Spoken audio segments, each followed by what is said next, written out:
Looking back at how far the People's Kitchen has come since Alison Kay's early vision, inspired by one homeless man's story, the charity underpins the very best of human values and spirit. So how did the kitchen operate in those early days? We didn't have these premises 20 years ago. We worked from Alison Kay's small flat, and we used to make the porridge at her small flat. We used to get all the boxes together. We've always had a three-course meal, 3 courses going on the meals.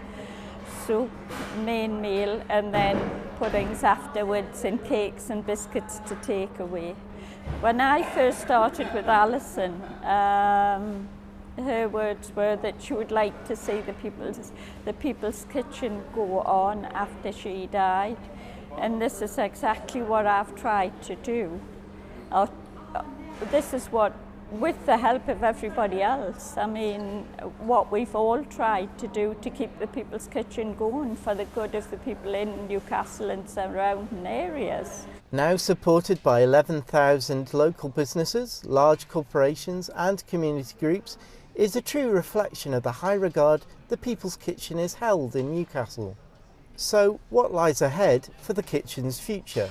Your Futures programme was set up about 3 years ago, and it was intended, or it is intended, to try and help our friends towards an independent living. Many of them have financial problems, apart from housing problems, psychiatric problems, health problems.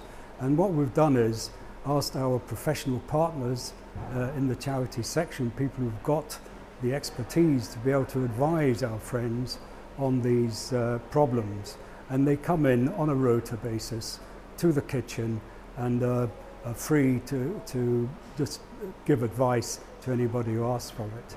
And surely the icing on the 30th birthday cake is the prestigious recognition from Buckingham Palace. The volunteers had a lovely surprise last year when we received news that we were awarded the Queen's Award for Voluntary Service.